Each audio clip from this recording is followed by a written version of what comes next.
ਹਾਂਜੀ, ਸਤਿ ਸ਼੍ਰੀ ਅਕਾਲ ਜੀ। ਮੈਂ ਮਨਜੋਤ ਸਿੰਘ। ਮੈਂ ਸਰਕਾਰੀ ਸੀਨੀਅਰ ਸੈਕੰਡਰੀ ਸਕੂਲ ਪਬਰੀ, ਜ਼ਿਲ੍ਹਾ ਪਟਿਆਲਾ ਦੇ ਵਿੱਚ ਬਤੌਰ ਨਿੱਜੀ ਸੁਰੱਖਿਆ ਦਾ ਵੋਕੇਸ਼ਨਲ ਟ੍ਰੇਨਰ ਹਾਂ। ਨਿੱਜੀ ਸੁਰੱਖਿਆ ਜੋ ਕਿ NSQF ਦੇ ਅਧੀਨ ਚੱਲਦੇ ਕਈ ਵਿਸ਼ਿਆਂ ਦੇ ਵਿੱਚੋਂ ਇੱਕ ਵਿਸ਼ਾ ਹੈ, ਜੋ ਕਿ ਅਸੀਂ 9ਵੀਂ ਤੋਂ 12ਵੀਂ ਤੱਕ ਪੜ੍ਹਾਉਂਦੇ ਹਾਂ। ਇਹ ਵਿਸ਼ੇ ਦੇ ਵਿੱਚ ਅਸੀਂ ਇੱਕ ਵਿਦਿਆਰਥੀ ਨੂੰ ਹਰ ਕਿਸਮ ਦੀ ਜਾਣਕਾਰੀ ਦਿੰਦੇ ਹਾਂ, ਜਿਹਦੇ ਵਿੱਚ ਕਾਨੂੰਨੀ ਜਾਣਕਾਰੀ, ਨਿੱਜੀ ਸਾਫ ਸਫਾਈ ਦੀ ਜਾਣਕਾਰੀ, ਦੁਰਘਟਨਾਵਾਂ ਦੇ ਬਾਰੇ ਜਾਣਕਾਰੀ, ਫਸਟ ਏਡ ਦੇ ਬਾਰੇ ਜਾਣਕਾਰੀ ਅਤੇ ਹੋਰ ਕਈ ਜਾਣਕਾਰੀਆਂ ਹਨ ਜੋ ਕਿ ਸੁਰੱਖਿਆ ਵਿਭਾਗਾਂ ਦੇ ਵਿੱਚ ਅਤੇ ਸੁਰੱਖਿਆ ਕਰਮਚਾਰੀ ਦੁਆਰਾ ਵਰਤੇ ਜਾਂਦੇ ਉਪਕਰਨਾਂ ਦੇ ਬਾਰੇ ਜਾਣਕਾਰੀ, ਇਹ ਸਭ ਦੇ ਬਾਰੇ ਜਾਣਕਾਰੀ ਅਸੀਂ ਇਸ NSQF ਦੇ ਅਧੀਨ ਚੱਲ ਰਹੇ ਨਿੱਜੀ ਸੁਰੱਖਿਆ ਦੇ ਵਿਸ਼ੇ ਦੇ ਵਿੱਚ ਅਸੀਂ ਦਿੰਦੇ ਹਾਂ। ਇਹ ਵਿਸ਼ਾ ਕਾਫੀ ਉਪਯੋਗੀ ਹੈ, ਜੋ ਕਿ ਅੱਗੇ ਨੌਕਰੀ ਲੈਣ ਦੇ ਲਈ ਜਾਂ ਕਿਸੇ ਕਿੱਤਾ ਮੁਖੀ ਦੇ ਵਿੱਚ ਅੱਗੇ ਜਾਣ ਦੇ ਲਈ। ਅਤੇ ਇਹਦੇ ਵਿੱਚ ਅਸੀਂ ਇਹ ਵੀ ਦੇਖਦੇ ਹਾਂ ਕਿ ਇੱਕ ਵਿਅਕਤੀ ਇੱਕ ਪੜ੍ਹਾਈ ਤੋਂ ਬਾਅਦ ਅਨੁਸ਼ਾਸਨ ਦੇ ਵਿੱਚ ਰਹਿ ਕੇ ਆਪਣੀ ਜ਼ਿੰਦਗੀ ਬਤੀਤ ਕਰ ਸਕਦਾ ਹੈ। ਇਸ ਦੇ ਲਈ ਅੱਜ ਆਪਾਂ ਇੱਕ ਇਹਨਾਂ ਦੇ ਵਿੱਚੋਂ ਵਿਸ਼ੇ ਦੇ ਵਿੱਚੋਂ ਇੱਕ ਯੂਨਿਟ ਨੰਬਰ 3 ਦੇ ਬਾਰੇ ਗੱਲ ਕਰਦੇ ਹਾਂ, ਜੋ ਕਿ 11ਵੀਂ ਕਲਾਸ ਦਾ ਹੈ। ਇਸ ਦਾ ਪਹਿਲਾ ਭਾਗ ਮੈਂ ਪਿਛਲੀ ਵੀਡੀਓ ਦੇ ਵਿੱਚ ਸ਼ੇਅਰ ਕਰਿਆ ਸੀ ਜਾਂ ਇਸ ਦੇ ਵਿੱਚ ਜਾਣਕਾਰੀ ਸਾਂਝੀ ਕਰੀ ਸੀ। ਹੁਣ ਆਪਾਂ ਭਾਗ 2 ਦੇ ਬਾਰੇ ਜਾਣਕਾਰੀ ਕਰਦੇ ਹਾਂ। ਇਸ ਦੇ ਵਿੱਚ ਅਸੀਂ ਕੁਝ ਕੁ ਸੈਸ਼ਨ ਰਹਿ ਗਏ ਹਨ, ਉਹਨਾਂ ਦੇ ਬਾਰੇ ਆਪਾਂ ਜਾਣਕਾਰੀ ਸਾਂਝੀ ਕਰਾਂਗੇ। ਯੂਨਿਟ ਨੰਬਰ 3 ਦਾ ਨਾਮ ਹੈ ਸੁਰੱਖਿਆ ਸੇਵਾਵਾਂ ਵਿੱਚ ਕਾਨੂੰਨੀ ਅਤੇ ਕਾਰਜ ਪ੍ਰਣਾਲੀ ਸੰਬੰਧੀ ਜ਼ਰੂਰਤ। ਇਸ ਦੇ ਵਿੱਚ ਅਸੀਂ ਇਹ ਦੇਖਦੇ ਹਾਂ ਕਿ ਇੱਕ ਸੁਰੱਖਿਆ ਸੇਵਾਵਾਂ ਦੇਣ ਸਮੇਂ ਸਾਨੂੰ ਕਿਸ ਕਾਨੂੰਨ ਦੇ ਦਾਇਰੇ ਦੇ ਵਿੱਚ ਰਹਿ ਕੇ ਦੇਣੀਆਂ ਚਾਹੀਦੀਆਂ ਹਨ। ਇੱਕ ਸੁਰੱਖਿਆ ਵਾਤਾਵਰਨ ਕਾਇਮ ਰੱਖਣ ਦੇ ਲਈ ਅਤੇ ਇੱਕ ਸੁਰੱਖਿਆ ਕਰਮਚਾਰੀ ਨੂੰ ਸੁਰੱਖਿਆ ਸੇਵਾਵਾਂ ਦੇਣ ਦੇ ਲਈ ਹਮੇਸ਼ਾ ਇੱਕ ਕਾਨੂੰਨ ਦੇ ਵਿੱਚ ਰਹਿਣਾ ਪੈਂਦਾ ਹੈ, ਕਿਉਂਕਿ ਉਹ ਇੱਕ ਪੁਲਿਸ ਦੇ ਅਧਿਕਾਰੀ ਤੋਂ ਅਲੱਗ ਮੰਨਿਆ ਜਾਂਦਾ ਹੈ। ਇੱਕ ਪੁਲਿਸ ਦਾ ਅਧਿਕਾਰੀ ਹਰ ਤਰ੍ਹਾਂ ਦੇ ਕਾਨੂੰਨ ਅਪਣਾ ਸਕਦਾ ਹੈ ਅਤੇ ਉਸ ਕਾਨੂੰਨ ਦਾ ਉਪਯੋਗ ਕਰਕੇ ਉਸ ਤੋਂ ਬਾਅਦ ਕਿਸੇ ਵਿਅਕਤੀ ਦੇ ਨਾਲ ਉਸ ਕਾਨੂੰਨ ਦੇ ਅਨੁਸਾਰ ਉਹ ਪੂਰਾ ਉਸ ਕਾਨੂੰਨ ਦਾ ਫਾਇਦਾ ਲੈ ਸਕਦਾ ਹੈ। ਪਰ ਇੱਕ ਸੁਰੱਖਿਆ ਉਪਕਰਨ ਜਾਂ ਸੁਰੱਖਿਆ ਕਰਮਚਾਰੀ ਨੂੰ ਉਸ ਉਪਕਰਨ ਨੂੰ ਵਰਤਣ ਦੇ ਲਈ ਉਸ ਕਾਨੂੰਨ ਦੇ ਦਾਇਰੇ ਦੇ ਵਿੱਚ ਰਹਿ ਕੇ ਹੀ ਕੰਮ ਕਰਨਾ ਪੈਂਦਾ ਹੈ।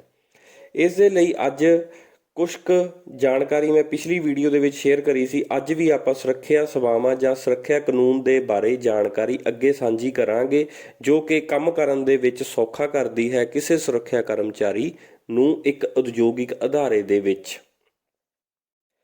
ਅੱਜ ਮੈਂ ਤੁਹਾਡੇ ਨਾਲ ਸਾਂਝਾ ਕਰਾਂਗਾ ਸੁਰੱਖਿਆ ਕਰਮਚਾਰੀ ਨੂੰ ਕਾਨੂੰਨੀ ਸੁਰੱਖਿਆ ਪ੍ਰਦਾਨ ਕਰਨ ਸੰਬੰਧੀ ਭਾਰਤੀ ਦੰਡ ਸਾਹਿਤ ਦੀ ਧਾਰਾਵਾਂ ਨੂੰ ਲਾਗੂ ਕਰਨਾ। ਇਸ ਦਾ ਅਰਥ ਇਹ ਹੈ ਕਿ ਇੱਕ ਸੁਰੱਖਿਆ ਕਰਮਚਾਰੀ ਨੂੰ ਕਿਹੜੇ ਕਾਨੂੰਨ ਦਿੱਤੇ ਗਏ ਹਨ, ਜੋ ਕਿ ਭਾਰਤ ਦੇ ਸੰਵਿਧਾਨ ਦੇ ਵਿੱਚ ਦਿੱਤੇ ਗਏ ਨੇ, ਜਿਸ ਦੇ ਵਿੱਚ ਕੁਝ ਕੁ ਧਾਰਾਵਾਂ ਆਉਂਦੀਆਂ ਹਨ, ਜੋ ਧਾਰਾ ਦੇ ਅਨੁਸਾਰ ਇੱਕ ਸੁਰੱਖਿਆ ਕਰਮਚਾਰੀ ਉਸ ਧਾਰਾ ਨੂੰ ਅਪਣਾਉਂਦੇ ਹੋਏ ਜਾਂ ਉਸ ਕਾਨੂੰਨ ਨੂੰ ਅਪਣਾਉਂਦੇ ਹੋਏ ਅੱਗੇ ਇਸ ਦੇ ਉੱਪਰ ਕੰਮ ਕਰ ਸਕਦਾ ਹੈ ਅਤੇ ਕਿਸੇ ਸ਼ੱਕੀ ਵਿਅਕਤੀ ਨੂੰ ਜਾਂ ਕਿਸੇ ਅਪਰਾਧੀ ਵਿਅਕਤੀ ਨੂੰ ਉਸ ਦੇ ਅਨੁਸਾਰ ਨਿਪਟ ਸਕਦਾ ਹੋਵੇ। ਇਹ ਹਮੇਸ਼ਾ ਕਾਨੂੰਨ ਦੇ ਵਿੱਚ ਹੀ ਰਹਿ ਕੇ ਉਹ ਇਹ ਕੰਮ ਕਰ ਸਕਦਾ ਹੈ। ਇਹਦੀ ਜਾਣਕਾਰੀ ਆਪਾਂ ਅਗਲੀਆਂ ਸਲਾਈਡ ਜਾਂ ਅਗਲੀ ਜਾਣਕਾਰੀ ਦੇ ਵਿੱਚ ਸਾਂਝੀ ਕਰਾਂਗੇ। ਹੁਣ ਆਪਾਂ ਗੱਲ ਕਰਦੇ ਹਾਂ ਫੌਜੀਦਾਰੀ ਕਾਨੂੰਨ ਦੀ ਧਾਰਾ 43 ਤਹਿਤ। ਇਸ ਦੇ ਵਿੱਚ ਪਹਿਲਾ ਪੁਆਇੰਟ ਹੈ, ਗ੍ਰਿਫਤਾਰ ਤਾਂ ਹੀ ਕੀਤਾ ਜਾਵੇ ਜੇ ਬਹੁਤ ਜ਼ਰੂਰੀ ਹੋਵੇ। ਜਦੋਂ ਕਿਸੇ ਪੁਲਿਸ ਅਧਿਕਾਰੀ ਜਾਂ ਸੁਰੱਖਿਆ ਕਰਮਚਾਰੀ ਅਧਿਕਾਰੀ ਦੁਆਰਾ ਕਿਸੇ ਵਿਅਕਤੀ ਨੂੰ ਗ੍ਰਿਫਤਾਰ ਕਰਨਾ ਹੈ ਤਾਂ ਉਹ ਧਾਰਾ 43 ਦੇ ਤਹਿਤ ਤਾਂ ਹੀ ਗ੍ਰਿਫਤਾਰ ਕਰ ਸਕਦਾ ਹੈ ਅਗਰ ਬਹੁਤ ਜ਼ਿਆਦਾ ਜ਼ਰੂਰੀ ਹੋਵੇ, ਕਿ ਲੱਗ ਰਿਹਾ ਹੋਵੇ ਕਿ ਉਹ ਵਿਅਕਤੀ ਗ੍ਰਿਫਤਾਰ ਅਗਰ ਨਾ ਕਰਿਆ ਭੱਜ ਸਕਦਾ ਹੈ ਜਾਂ ਕਿਸੇ ਕਿਸਮ ਦੀ ਹੋਰ ਕੋਈ ਵਾਰਦਾਤ ਜਾਂ ਹੋਰ ਕੋਈ ਘਟਨਾ ਨੂੰ ਅੰਜਾਮ ਦੇ ਸਕਦਾ ਹੈ। ਅਗਲਾ ਹੈ, ਆਪਣਾ ਨਿਸ਼ਾਨਾ ਪੂਰਾ ਕਰਨ ਦੇ ਲਈ ਘੱਟ ਤੋਂ ਘੱਟ ਤਾਕਤ ਦੀ ਵਰਤੋਂ ਕਰੋ। ਇਸ ਧਾਰਾ ਦੇ ਅਨੁਸਾਰ ਜੋ ਤੁਸੀਂ ਕੰਮ ਕਰਦੇ ਹੋ ਜਾਂ ਜੋ ਤੁਸੀਂ ਕੰਮ ਕਰਨਾ ਹੈ ਉਸ ਨੂੰ ਪੂਰਾ ਕਰਨ ਲਈ ਹਮੇਸ਼ਾ ਤਾਕਤ ਦੀ ਵਰਤੋਂ ਘੱਟ ਕਰੋ, ਤਾਂ ਕਿ ਉਸ ਦੇ ਅਨੁਸਾਰ ਕਿਸੇ ਕਿਸਮ ਦਾ ਕੋਈ ਨੁਕਸਾਨ ਨਾ ਹੋ ਜਾਵੇ, ਕਿ ਅਪਰਾਧੀ ਦੇ ਕਿਸੇ ਕਿਸਮ ਦੀ ਕੋਈ ਜਾਨ ਨੂੰ ਜਾਂ ਉਸ ਦੇ ਸਰੀਰ ਦੇ ਉੱਪਰ ਕਿਸੇ ਕਿਸਮ ਦਾ ਕੋਈ ਨੁਕਸਾਨ ਨਾ ਹੋ ਜਾਵੇ, ਕਿ ਇਹ ਵੀ ਹੋ ਸਕਦਾ ਹੈ ਕਿ ਉਹ ਅਪਰਾਧੀ ਨੇ ਜੁਰਮ ਘੱਟ ਕੀਤਾ ਹੋਵੇ ਤੇ ਆਪਾਂ ਉਸ ਦਾ ਨੁਕਸਾਨ ਜ਼ਿਆਦਾ ਕਰ ਬੈਠੀਏ। ਅਗਲਾ ਹੈ ਸੁਰੱਖਿਅਤ ਲੱਗੇ ਹੋਏ ਕਰਮਚਾਰੀ ਨੂੰ ਆਪਣੇ ਉੱਚ ਅਧਿਕਾਰੀ ਦੇ ਨਾਲ ਨਾਲ ਪ੍ਰਬੰਧਕਾਂ ਨੂੰ ਵੀ ਕਾਰਵਾਈ ਬਾਰੇ ਸੂਚਨਾ ਦਿੱਤੀ ਜਾਵੇ। ਇਸ ਧਾਰਾ ਦੇ ਅਨੁਸਾਰ ਜੋ ਕਰਮਚਾਰੀ ਇਸ ਉਦਯੋਗਿਕ ਅਦਾਰੇ ਦੇ ਵਿੱਚ ਆਪਣੀ ਕਾਨੂੰਨੀ ਵਿਵਸਥਾ ਦਿੰਦਾ ਹੈ ਜਾਂ ਸੁਰੱਖਿਆ ਵਾਤਾਵਰਨ ਕਾਇਮ ਰੱਖਦਾ ਹੈ, ਇਸ ਦੇ ਲਈ ਉਸ ਨੂੰ ਪਹਿਲਾਂ ਆਪਣੇ ਉੱਚ ਅਧਿਕਾਰੀ ਦੇ ਨਾਲ ਵੀ ਗੱਲ ਕਰਨੀ ਚਾਹੀਦੀ ਹੈ ਅਤੇ ਪ੍ਰਬੰਧਕਾਂ ਨਾਲ ਵੀ ਗੱਲ ਕਰਨੀ ਚਾਹੀਦੀ ਹੈ ਕਿ ਮੈਂ ਇਹ ਕਦਮ ਉਠਾਉਣ ਲੱਗਾ ਹਾਂ ਜਾਂ ਮੈਂ ਇਹ ਕਦਮ ਉਠਾਵਾਂਗਾ। ਇਸ ਕਰਕੇ ਇਹ ਸਾਰੀ ਜਾਣਕਾਰੀ ਜਾਂ ਇਹ ਸਾਰੀ ਕਾਰਵਾਈ ਦੀ ਜਾਣਕਾਰੀ ਆਪਣੇ ਅਧਿਕਾਰੀ ਜਾਂ ਆਪਣੇ ਪ੍ਰਬੰਧਕਾਂ ਦੇ ਨਾਲ ਹੋਣੀ ਜ਼ਰੂਰੀ ਹੈ। ਇਸ ਤੋਂ ਅੱਗੇ ਹੈ ਪੁਲਿਸ ਨੂੰ ਸੂਚਿਤ ਕਰੋ। ਅਗਰ ਤੁਹਾਨੂੰ ਲੱਗ ਰਿਹਾ ਹੈ ਕਿ ਤੁਹਾਨੂੰ ਇਹ ਗੱਲ ਤੁਹਾਡੇ ਹੱਥੋਂ ਬਾਹਰ ਜਾ ਰਹੀ ਹੈ ਜਾਂ ਤੁਸੀਂ ਇਸ ਨੂੰ ਸਾਂਭ ਨਹੀਂ ਸਕਦੇ ਜਾਂ ਤੁਹਾਨੂੰ ਇਹ ਲੱਗ ਰਿਹਾ ਕਿ ਇਹ ਗੱਲ ਤੁਹਾਡੇ ਤੋਂ ਸੰਭਲ ਨਹੀਂ ਸਕਦੀ, ਤਾਂ ਤੁਸੀਂ ਪੁਲਿਸ ਨੂੰ ਵੀ ਇਨਫੋਰਮ ਕਰ ਸਕਦੇ ਹੋ, ਤਾਂ ਕਿ ਤੁਸੀਂ ਉਸ ਨੂੰ ਜਦ ਤੱਕ ਨਜ਼ਰਬੰਦ ਕਰਕੇ ਰੱਖ ਸਕਦੇ ਹੋ, ਹਿਰਾਸਤ ਵਿੱਚ ਲੈ ਸਕਦੇ ਹੋ। ਉਸ ਤੋਂ ਬਾਅਦ ਤੁਸੀਂ ਉਸ ਦੀ ਇੱਕ ਜਾਂਚ ਪੜਤਾਲ ਕਰਨ ਤੋਂ ਬਾਅਦ, ਰਿਪੋਰਟ ਤਿਆਰ ਕਰਨ ਤੋਂ ਬਾਅਦ ਜਾਂ ਉਸ ਦੇ ਪ੍ਰਤੀ ਕੋਈ ਸਬੂਤ ਹਨ ਉਹ ਇਕੱਠੇ ਕਰਨ ਤੋਂ ਬਾਅਦ ਤੁਸੀਂ ਪੁਲਿਸ ਨੂੰ ਸੂਚਿਤ ਕਰ ਸਕਦੇ ਹੋ ਤੇ ਪੁਲਿਸ ਨੂੰ ਸਾਰੀ ਜਾਣਕਾਰੀ ਦੇਣ ਤੋਂ ਬਾਅਦ ਉਸ ਵਿਅਕਤੀ ਜਾਂ ਉਸ ਭੀੜ ਨੂੰ ਜਾਂ ਇਕੱਠ ਨੂੰ ਇੱਕ ਪੁਲਿਸ ਦੇ ਦਾਇਰੇ ਦੇ ਵਿੱਚ ਛੱਡ ਸਕਦੇ ਹੋ। ਉਸ ਤੋਂ ਬਾਅਦ ਉਹ ਕਾਨੂੰਨੀ ਤੌਰ ਤੇ ਪੁਲਿਸ ਉਸ ਨੂੰ ਇੱਕ ਕਾਨੂੰਨ ਦੇ ਆਧਾਰ ਦੇ ਉੱਤੇ ਉਹਨਾਂ ਨੂੰ ਪਕੜ ਜਾਂ ਉਹਨਾਂ ਨੂੰ ਸੰਭਾਲ ਸਕਦੀ ਹੈ। ਅੱਗੇ ਹੈ ਚੱਲ ਰਹੀ ਕਾਰਵਾਈ ਦੀ ਪੂਰੀ ਧਿਆਨ ਰੱਖਿਆ ਜਾਵੇ। ਜਦੋਂ ਕੋਈ ਤੁਸੀਂ ਕਾਰਵਾਈ ਕਰਦੇ ਹੋ, ਚਾਹੇ ਉਹ ਜਾਂਚ ਪੜਤਾਲ ਕਰਦੇ ਹੋ, ਰਿਪੋਰਟ ਲਿਖਦੇ ਹੋ ਜਾਂ ਕਿਸੇ ਦੇ ਉੱਪਰ ਨਜ਼ਰ ਰੱਖੀ ਹੋਈ ਹੈ ਜਾਂ ਕਿਸੇ ਕਿਸਮ ਦਾ ਕੋਈ ਕੰਮ ਕਰਦੇ ਹੋ, ਇਹਦੀ ਸਾਰੀ ਕਾਰਵਾਈ ਸਾਨੂੰ ਪੂਰੀ ਤਰ੍ਹਾਂ ਧਿਆਨ ਨਾਲ ਕਰਨੀ ਚਾਹੀਦੀ ਹੈ ਤਾਂ ਕਿ ਇਹ ਕਾਰਵਾਈ ਸਹੀ ਅਤੇ ਸਪਸ਼ਟ ਹੋ ਸਕੇ, ਜਿਸ ਨਾਲ ਇਹ ਕਾਰਵਾਈ ਦੇ ਵਿੱਚ ਕੋਈ ਗਲਤੀ ਨਾ ਹੋਵੇ, ਕਿਉਂਕਿ ਇਹ ਕਾਰਵਾਈ ਅੱਗੇ ਅਸੀਂ ਪੁਲਿਸ ਨੂੰ ਵੀ ਦੇਣੀ ਹੈ ਜਾਂ ਇਹਨੂੰ ਸਬੂਤ ਦੇ ਤੌਰ ਤੇ ਵੀ ਅੱਗੇ ਅਸੀਂ ਦੇ ਸਕਦੇ ਹਾਂ। ਇਸ ਲਈ ਚੱਲ ਰਹੀ ਸਾਰੀ ਕਾਰਵਾਈ ਨੂੰ ਪੂਰੀ ਧਿਆਨ ਨਾਲ ਕੀਤਾ ਜਾਵੇ ਅਤੇ ਧਿਆਨ ਨਾਲ ਹੋਵੇ, ਜਿਸ ਨਾਲ ਇਹ ਕਾਰਵਾਈ ਅੱਛੀ ਅਤੇ ਚੰਗੀ ਤਰ੍ਹਾਂ ਪਾਈ ਜਾਵੇ, ਜਿਸ ਨੂੰ ਅੱਗੇ ਅਸੀਂ ਵਰਤ ਸਕਦੇ ਹੋਈਏ। ਹੁਣ ਆਪਾਂ ਗੱਲ ਕਰਦੇ ਹਾਂ ਮਨੁੱਖੀ ਸਰੀਰ ਅਤੇ ਜਾਇਦਾਦ ਦੇ ਵਿਰੋਧ ਕੀਤੇ ਜਾਣ ਵਾਲੇ ਜੁਰਮ ਖਿਲਾਫ ਭਾਰਤੀ ਦੰਡ ਤਹਿਤ ਦੀ ਧਾਰਾ ਦੀ ਵਰਤੋਂ। ਜਿਵੇਂ ਕਿ ਅਸੀਂ ਜਾਣਦੇ ਹਾਂ ਕਿ ਕੁਝ ਕੁ ਧਾਰਾਵਾਂ ਇਹੋ ਜਿਹੀਆਂ ਹਨ ਜਿਹੜੀ ਕਿ ਜਾਇਦਾਦ ਦੇ ਵਿਰੋਧ ਜਾਂ ਮਨੁੱਖੀ ਸਰੀਰ ਦੇ ਵਿਰੋਧ ਕੀਤੇ ਜਾਣ ਵਾਲੇ ਜੁਰਮ ਜਿਹੜੇ ਕਿ ਜਾਇਦਾਦ ਨੂੰ ਵੀ ਨੁਕਸਾਨ ਪਹੁੰਚਾਉਂਦੇ ਹੋਣ ਜਾਂ ਮਨੁੱਖੀ ਸਰੀਰ ਨੂੰ ਵੀ ਨੁਕਸਾਨ ਪਹੁੰਚਾਉਂਦੇ ਹਨ, ਉਹਨਾਂ ਦੇ ਖਿਲਾਫ ਭਾਰਤ ਦੇ ਸੰਵਿਧਾਨ ਜਾਂ ਭਾਰਤ ਦੇ ਦੰਡ ਤਹਿਤ ਧਾਰਾਵਾਂ ਕੁਝ ਕੁ ਹਨ ਜੋ ਕਿ ਉਹ ਧਾਰਾ ਦੇ ਤਹਿਤ ਉਸ ਨੂੰ ਸਜ਼ਾ ਜਾਂ ਉਹ ਧਾਰਾ ਦੇ ਤਹਿਤ ਉਸ ਨੂੰ ਕਿਸੇ ਕਿਸਮ ਦੀ ਕੋਈ ਅਪਰਾਧ ਦੇ ਅਨੁਸਾਰ ਵਿੱਚ ਵੰਡਿਆ ਜਾਂਦਾ ਹੈ। ਉਹ ਧਾਰਾਵਾਂ ਹੇਠ ਲਿਖੀਆਂ ਹਨ, ਜਿਵੇਂ ਕਿ ਧਾਰਾ 299 ਤੋਂ 318 ਤੱਕ ਕਤਲ ਵਰਗੇ ਘਟਨਾਵਾਂ ਨਾਲ ਸੰਬੰਧਿਤ ਹੁੰਦੀਆਂ ਹਨ। ਅੱਗੇ ਹੈ ਧਾਰਾ 319 ਤੋਂ ਲੈ ਕੇ 338 ਤੱਕ ਚੋਟ ਪਹਿਚਾਉਣ ਤੱਕ ਪਾਈਆਂ ਜਾਂਦੀਆਂ ਹਨ। ਇਹ ਚੋਟ ਜਾਂ ਇਹ ਧਾਰਾਵਾਂ ਜੋ ਅਲੱਗ-ਅਲੱਗ ਨੇ 19 ਤੋਂ ਲੈ ਕੇ 38 ਤੱਕ, ਇਹ ਸਾਰੀਆਂ ਧਾਰਾਵਾਂ ਅਲੱਗ-ਅਲੱਗ ਪਾਈਆਂ ਜਾਂਦੀਆਂ, ਜਿਵੇਂ ਕਿ 19, 20, 21, 22 ਇਹ ਸਾਰੀਆਂ ਧਾਰਾਵਾਂ ਚੋਟ ਦੇ ਅਨੁਸਾਰ ਨਾਲ ਵੰਡੀਆਂ, ਜਿਵੇਂ ਕਿ ਲੱਤ ਤੋੜਨੀ, ਬਾਂਹ ਤੋੜਨੀ ਜਾਂ ਖੂਨ ਨਿਕਲਣ, ਇਹ ਸਾਰੀਆਂ ਚੋਟ ਦੇ ਅਨੁਸਾਰ ਹੀ ਮੰਨੀਆਂ ਜਾਂਦੀਆਂ ਹਨ ਅਤੇ ਉਸ ਧਾਰਾ ਦੇ ਬਾਅਦ ਹੀ ਫਿਰ ਉਸ ਦੇ ਉੱਪਰ ਉਹ ਕੇਸ ਚੱਲਦਾ ਹੈ ਅਤੇ ਸਜ਼ਾ ਸੁਣਾਈ ਜਾਂਦੀ ਹੈ ਜਾਂ ਉਸ ਨੂੰ ਜੋ ਕਿਸੇ ਕਿਸਮ ਦਾ ਕੋਈ ਜੁਰਮਾਨਾ ਲੱਗਦਾ ਹੈ। ਇਸ ਤੋਂ ਅੱਗੇ ਹੈ ਧਾਰਾ 339 ਤੋਂ ਲੈ ਕੇ 347 ਗਲਤ ਢੰਗ ਨਾਲ ਬੰਦ ਕਰਕੇ ਰੱਖਣਾ, ਕਿਸੇ ਨੂੰ ਬੰਦੀ ਬਣਾ ਕੇ ਰੱਖਣਾ, ਕਿਡਨੈਪ ਕਰਨਾ ਜਾਂ ਉਸ ਦੇ ਨਾਲ ਸ਼ੋਸ਼ਣ ਕਰਨਾ। ਅੱਗੇ ਹੈ ਧਾਰਾ 348 ਤੋਂ ਲੈ ਕੇ 358 ਤੱਕ ਤਾਕਤ ਦੀ ਵਰਤੋਂ ਕਰਨੀ, ਕਿ ਆਪਣਾ ਜ਼ੋਰ ਅਜ਼ਮਾਇਸ਼ ਕਰਨੀ ਜਾਂ ਕਿਸੇ ਵਿਅਕਤੀ ਨੂੰ ਨੁਕਸਾਨ ਪਹੁੰਚਾਉਣ ਦੀ ਕੋਸ਼ਿਸ਼ ਕਰਨੀ, ਜ਼ੋਰ ਜ਼ਿਆਦਾ ਲਗਾਉਣ ਦੇ ਨਾਲ ਉਸ ਦੇ ਸਰੀਰ ਦੇ ਉੱਪਰ ਕਿਸੇ ਕਿਸਮ ਦਾ ਦਬਾਅ ਪਾਉਣਾ, ਇਹ ਸਭ ਧਾਰਾਵਾਂ ਦੇ ਵਿੱਚ ਆਉਂਦਾ ਹੈ। ਤਾਂ ਧਾਰਾ 359 ਤੋਂ ਲੈ ਕੇ 377 ਤੱਕ ਅਗਵਾ ਕਰਨਾ ਜਾਂ ਜ਼ਬਰਦਸਤੀ ਕੱਢ ਕੇ ਲੈ ਜਾਣਾ, ਇਸ ਦੇ ਵਿੱਚ ਅਸੀਂ ਦੇਖਦੇ ਹਾਂ ਕਿ ਕਿਸੇ ਕਿਸਮ ਨੂੰ ਗੱਲਾਂ 'ਚ ਲਾ ਕੇ ਜਾਂ ਵੈਸੇ ਉਸ ਨੂੰ ਅਗਵਾ ਕਰਨਾ, ਧੱਕੇ ਨਾਲ ਚੱਕ ਕੇ ਲੈ ਕੇ ਜਾਣਾ ਜਾਂ ਉਸ ਨੂੰ ਜ਼ਬਰਦਸਤੀ ਕੱਢ ਕੇ ਲੈ ਕੇ ਜਾਣਾ, ਜਿਸ ਦਾ ਕਾਰਨ ਇਹ ਵੀ ਹੋ ਸਕਦਾ ਕਿ ਉਸ ਨੂੰ ਕਿਸੇ ਕਿਸਮ ਦਾ ਨੁਕਸਾਨ ਪਹੁੰਚਾਉਣਾ ਜਾਂ ਉਸ ਦੀ ਜਾਨ ਮਾਲ 'ਤੇ ਖਤਰਾ ਹੋਣਾ, ਇਹ ਸਭ ਇਸ ਧਾਰਾ ਦੇ ਅੰਡਰ ਆਉਂਦਾ ਹੈ। ਹੁਣ ਅੱਗੇ ਗੱਲ ਕਰਦੇ ਹਾਂ ਪਹਿਲੀ ਸੂਚਨਾ ਰਿਪੋਰਟ FIR।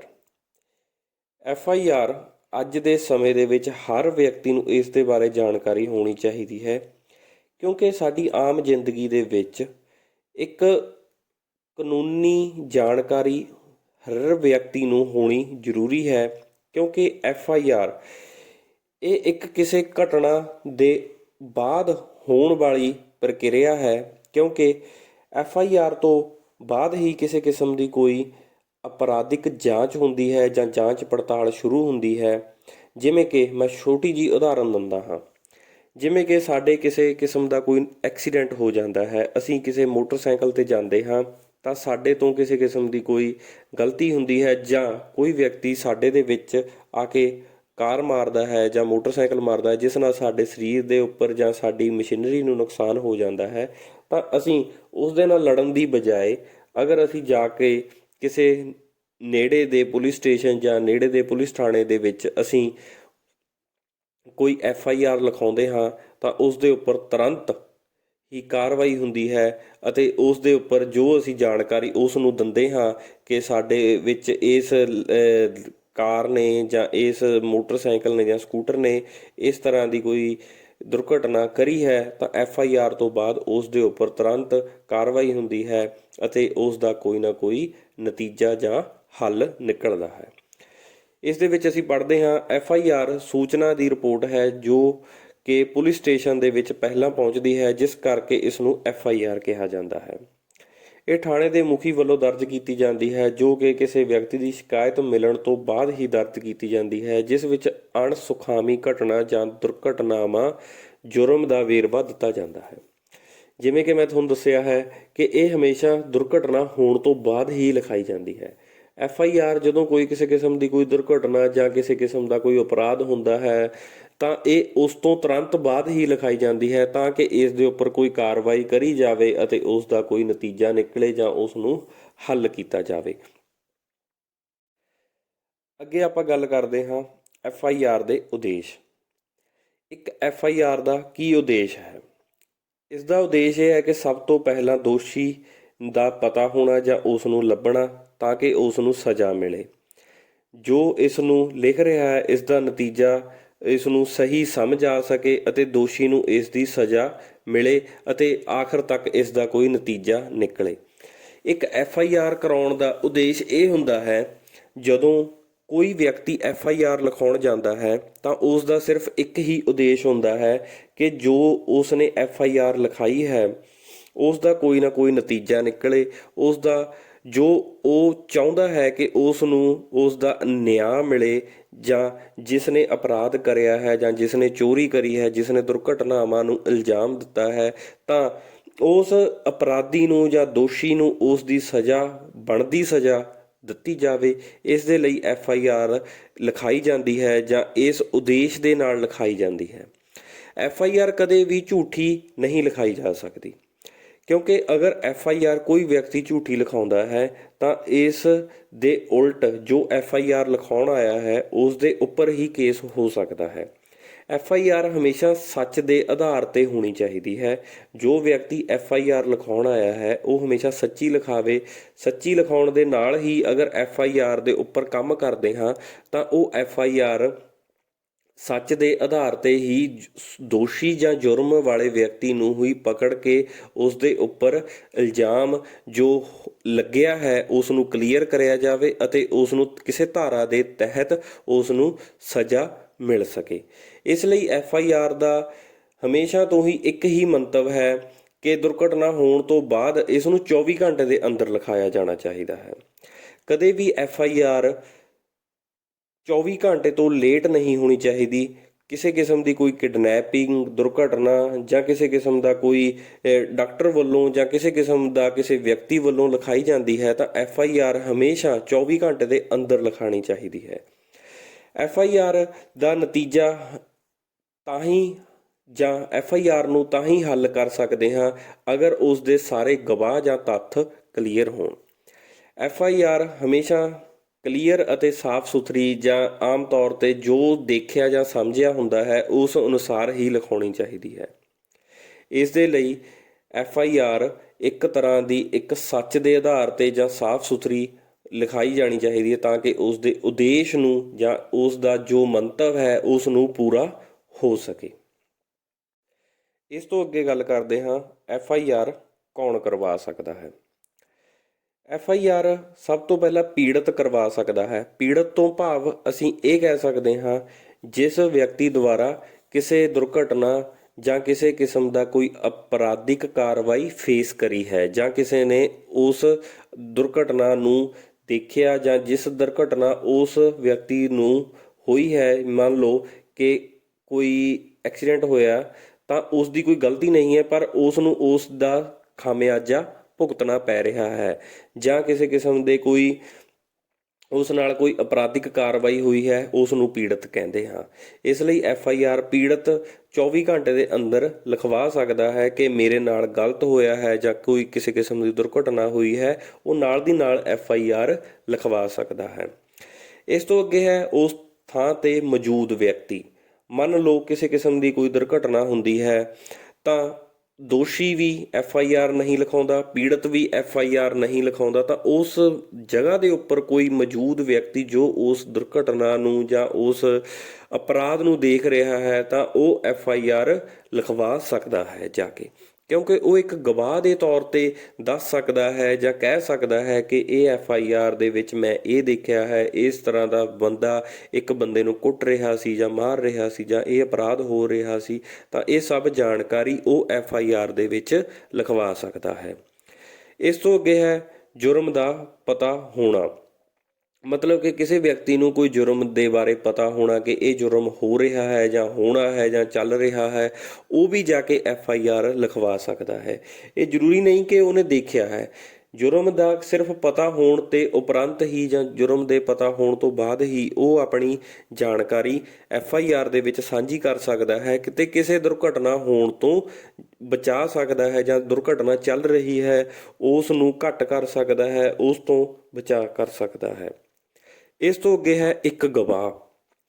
ਇੱਕ ਗਵਾਹ ਤੋਂ ਭਾਵ ਹੈ ਕਿ ਮੰਨ ਲਓ 3 ਬੰਦੇ ਸੀ, 2 ਬੰਦੇ ਆਪਸ ਵਿੱਚ ਲੜ ਰਹੇ ਹਨ ਤੇ ਤੀਜਾ ਬੰਦਾ ਉਹਨਾਂ ਨੂੰ ਦੇਖ ਰਿਹਾ ਹੈ ਜਾਂ ਉਹਨਾਂ ਦੀ ਗੱਲਾਂ ਸੁਣ ਰਿਹਾ ਹੈ, ਉਹ ਵੀ ਇੱਕ ਗਵਾਹ ਦੇ ਤੌਰ 'ਤੇ ਵੀ ਇੱਕ ਬੰਦਾ FIR ਲਿਖਵਾ ਸਕਦਾ ਹੈ ਤਾਂ ਕਿ ਇੱਕ ਦੋਸ਼ੀ ਨੂੰ ਸਜ਼ਾ ਮਿਲ ਸਕੇ ਅਤੇ ਇੱਕ ਜਿਸ ਵਿਅਕਤੀ ਨਾਲ ਅਪਰਾਧ ਹੋਇਆ ਹੈ ਜਾਂ ਜਿਸ ਵਿਅਕਤੀ ਨਾਲ ਗਲਤ ਹੋਇਆ ਹੈ ਉਸ ਨੂੰ ਨਿਆਂ ਮਿਲ ਸਕੇ। ਇਸ ਤੋਂ ਅੱਗੇ ਹੈ ਕਸੂਰਵਾਰ। ਇੱਕ ਕਸੂਰਵਾਰ ਵੀ ਆਪਣੀ FIR ਲਿਖਵਾ ਸਕਦਾ ਹੈ, ਜਿਵੇਂ ਕਿ ਕੋਈ ਦੁਰਘਟਨਾ ਹੋਣ ਤੋਂ ਬਾਅਦ ਜਾਂ ਕਿਸੇ ਕਿਸਮ ਦਾ ਕੋਈ ਕਤਲ ਕਰਨ ਤੋਂ ਬਾਅਦ ਜਾਂ ਕਿਸੇ ਕਿਸਮ ਦੀ ਕੋਈ ਅਪਰਾਧਿਕ ਕਾਰਵਾਈ ਕਰਨ ਤੋਂ ਬਾਅਦ ਇੱਕ ਕਸੂਰਵਾਰ ਖੁਦ ਜਾ ਕੇ ਪੇਸ਼ ਹੋ ਸਕਦਾ ਹੈ ਇੱਕ ਥਾਣੇ ਦੇ ਵਿੱਚ ਜਾਂ ਇੱਕ ਪੁਲਿਸ ਸਟੇਸ਼ਨ ਦੇ ਵਿੱਚ ਕਿ ਮੈਂ ਇਹ ਕਸੂਰ ਕੀਤਾ ਹੈ ਜਾਂ ਮੇਰੇ ਤੋਂ ਇਹ ਗਲਤੀ ਨਾਲ ਕਸੂਰ ਹੋ ਗਿਆ ਹੈ, ਤੁਸੀਂ ਮੇਰੀ FIR ਲਿਖੋ ਤੇ ਬਣਦੀ ਜੋ ਸਜ਼ਾ ਜਾਂ ਕਾਰਵਾਈ ਮੇਰੇ ਤੇ ਕਰੀ ਜਾਵੇ। ਇਹ ਸਭ ਜਾਣਕਾਰੀ ਸਾਂਝੀ ਕਰਨ ਤੋਂ ਬਾਅਦ ਉਹ FIR ਲਿਖੀ ਜਾ ਸਕਦੀ ਹੈ। ਉਸ ਦੇ ਉੱਪਰ ਕਿਸੇ ਕਿਸਮ ਦੀ ਧਾਰਾ ਜਾਂ ਜੋ ਵੀ ਕੇਸ ਬਣਦਾ ਹੈ ਉਹ ਕੀਤਾ ਜਾ ਸਕਦਾ ਹੈ। ਇਸ ਤੋਂ ਅੱਗੇ ਹੈ ਥਾਣੇਦਾਰ। ਮੰਨ ਲਓ ਕਿਸੇ ਕਿਸਮ ਦੀ ਕੋਈ ਘਟਨਾ ਹੋ ਰਹੀ ਹੈ ਜਾਂ ਕਿਸੇ ਕਿਸਮ ਦੀ ਕੋਈ ਦੁਰਘਟਨਾ ਚੱਲ ਰਹੀ ਹੈ ਜਾਂ ਹੋ ਚੁੱਕੀ ਹੈ, ਇੱਕ ਥਾਣੇਦਾਰ ਵੀ ਇੱਕ FIR ਲਿਖ ਸਕਦਾ ਹੈ, ਖੁਦ ਲਿਖਵਾ ਸਕਦਾ ਹੈ ਜਾਂ ਲਿਖ ਸਕਦਾ ਹੈ ਕਿ ਇਹ ਜਾਣਕਾਰੀ ਦੀ ਸਾਰੀ ਰਿਪੋਰਟ ਤਿਆਰ ਕਰਨੀ, ਇਹ ਜਾਣਕਾਰੀ ਦੀ ਸਾਰੀ ਰਿਪੋਰਟ ਬਣਾਉਣੀ ਉਹ ਇੱਕ ਥਾਣੇਦਾਰ ਲਿਖਵਾ ਸਕਦਾ ਹੈ। ਇਸ ਤੋਂ ਅੱਗੇ ਹੈ ਡਾਕਟਰ ਵੱਲੋਂ।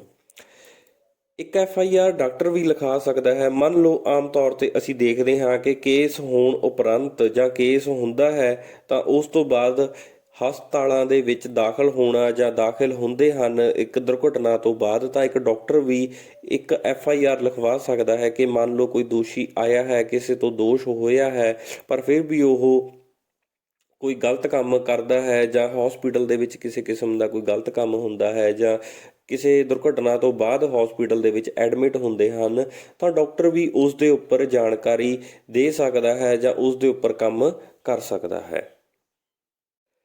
ਇਸ ਤੋਂ ਅੱਗੇ ਹੈ FIR ਦੇ ਨਿਯਮ ਕਿ ਇੱਕ FIR ਲਿਖਾਉਣ ਦੇ ਵੀ ਕੁਝ ਨਿਯਮ ਹੁੰਦੇ ਹਨ ਜੋ ਕਿ ਇੱਕ ਅੱਗੇ ਵਰਤੀ ਜਾਵੇ ਜਾਂ ਇਸ ਦੇ ਉੱਪਰ ਕੰਮ ਆਸਾਨੀ ਨਾਲ ਕਰਿਆ ਜਾਵੇ।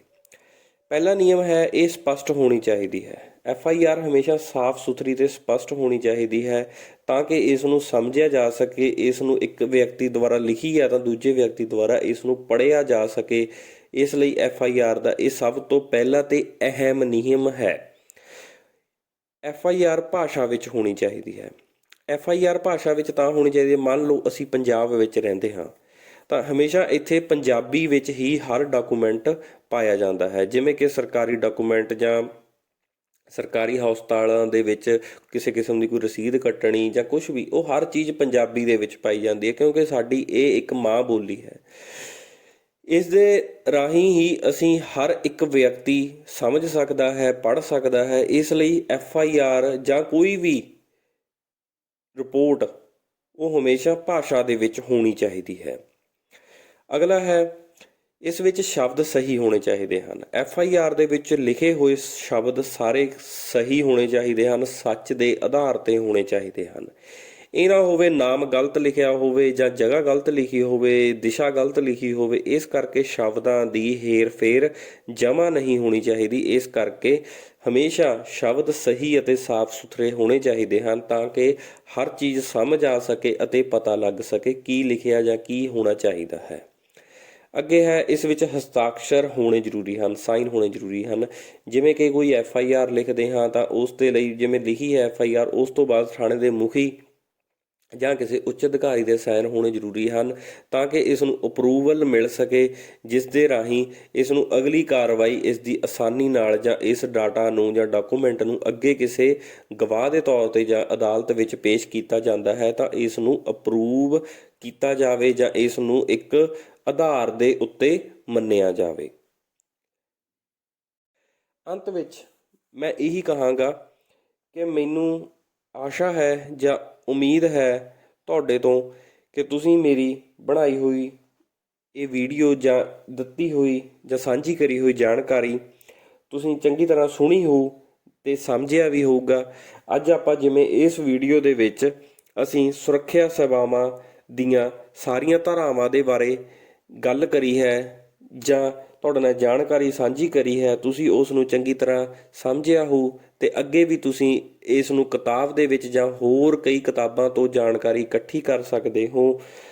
ਇੱਕ FIR ਜੋ ਕਿ ਸਾਡੇ ਜ਼ਿੰਦਗੀ ਦੇ ਵਿੱਚ ਕਦੇ ਵੀ ਵਾਪਰਨ ਵਾਲੀ ਘਟਨਾ ਤੋਂ ਬਾਅਦ ਦੀ ਕਾਰਵਾਈ ਹੈ, ਉਸ ਦੇ ਬਾਰੇ ਵੀ ਆਪਾਂ ਜਾਣਕਾਰੀ ਸਾਂਝੀ ਕਰੀ ਹੈ। ਉਸ ਦੇ ਉਦੇਸ਼, ਨਿਯਮ ਅਤੇ FIR ਕੌਣ ਕਰਵਾ ਸਕਦਾ ਹੈ, ਇਸ ਦੇ ਬਾਰੇ ਵੀ ਜਾਣਕਾਰੀ ਆਪਾਂ ਸਾਂਝੀ ਕਰੀ ਹੈ। ਮੈਂ ਆਸ਼ਾ ਕਰਦਾ ਹਾਂ ਤੁਸੀਂ ਇਸ ਦੇ ਉੱਤੇ ਅਮਲ ਕਰੋਗੇ ਅਤੇ ਇਸ ਨੂੰ ਸਮਝੋਗੇ ਅਤੇ ਅੱਗੇ ਲਈ ਆਪਣੀ ਜਾਣਕਾਰੀ ਦੇ ਵਿੱਚ ਹੋਰ ਵਾਧਾ ਕਰੋਗੇ। ਧੰਨਵਾਦ।